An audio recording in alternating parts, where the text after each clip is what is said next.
The desert wind swept across the open plains, carrying dust and silence to the lonely town of Silver Creek. The people spoke in whispers about a man who once saved them and vanished like smoke rising from a fired gun.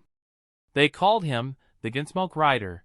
No name, no past, just a shadow on a black horse who appeared when the West cried for justice. Years had passed since he disappeared, and Silver Creek had changed. The streets were cracked, saloons abandoned, and fear loomed over every home. A ruthless group of outlaws known as the Canyon Vipers had taken control, leaving the sheriff injured and the people hopeless. One evening, as the sun bled red across the sky, a distant figure appeared on the horizon. A man in a torn leather coat, wide hat low over his eyes, riding a black horse like a ghost returning from the dead. He entered the quiet town, and everyone froze. The bartender whispered, "He's back!" Mothers pulled their children close. Old men stared in disbelief. The Gunsmoke Rider tied his horse in front of the sheriff's office.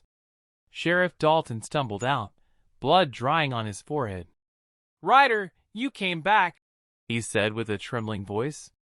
"What happened to the town?" the rider asked. "Rafe Maddox and his Canyon Vipers," the sheriff said. "They took hostages, including my daughter. They're in Dust Canyon. Son, they're killers. They enjoy it." The rider's face hardened. "Then they won't enjoy what's coming." He rode toward Dust Canyon, a twisted graveyard of rocks and bones. The Vipers guarded an old mine that served as their hideout. Two guards stepped forward with rifles. "State your business," one growled. "I'm here to collect something," the rider said calmly. "What's that?" "Your lives." Two gunshots cracked through the air.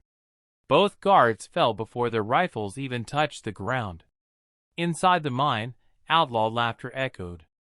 Bottles clinked. Cards slammed on tables. But when the rider stepped into the light, silence fell like a hammer. Rafe Maddox stood up, tall, scarred, cruel smiled. Well, the legend returns.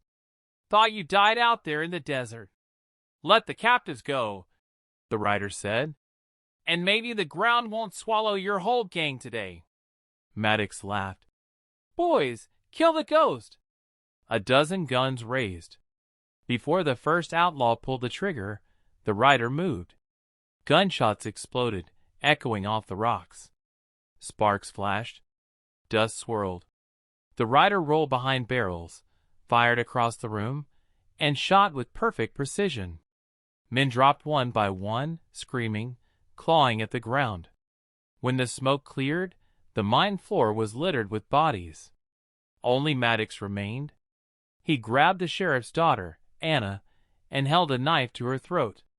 "One more step and she dies," he shouted. The rider's eyes narrowed. He holstered his gun. "Let her go," he said. "You first," Maddox growled, pressing the blade harder. Anna whimpered. The rider didn't blink. Then, without warning, he drew and fired a single shot.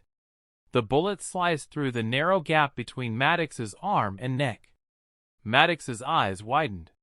He dropped the knife and fell. Anna ran into the rider's arms, shaking. "Thank you," she whispered. He led her and the other captives back to town. The people of Silver Creek cheered when they saw them return. Mothers cried. Children clapped. Sheriff Dalton hugged his daughter tightly. "You saved her again," he said. But the rider shook his head. "It isn't over. Maddox survived. He'll come tonight." Fear spread across the town. Lamps were blown out. Barricades raised. Guns loaded.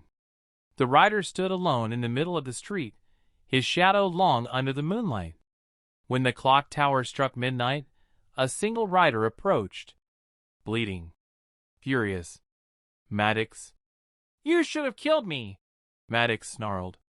"I tried," the rider said. "Death just didn't want you yet." Maddox roared and charged, firing wildly. The rider didn't move. Dust spun in the wind between them. Then one gunshot echoed across the silent town. Only one. Maddox stumbled, confusion in his eyes. A dark hole bloomed in the center of his chest. He collapsed face first into the dust. The rider reholstered his gun. "It's finished," he said. At sunrise, the townspeople surrounded him with gratitude. The sheriff placed a hand on the rider's shoulder. "Stay," he said. "Be our deputy. Make this your home." For the first time in years, the rider felt the warmth of belonging. Children smiled at him. People who once feared him now looked at him with hope. He almost allowed himself to imagine staying. But he looked toward the endless horizon. "I can't," he said quietly. "Why?" the sheriff asked. "Because somewhere out there, another town is waiting for me." He mounted his black horse. Anna called out, "Will we ever see you again?" He tipped his hat. "Whenever the West calls, I'll answer." And with that, he rode into the rising sun, disappearing once more like smoke from a gun, leaving behind a town saved, a legend reborn, and the wind carrying his name across the desert plains. The Gunsmoke Rider.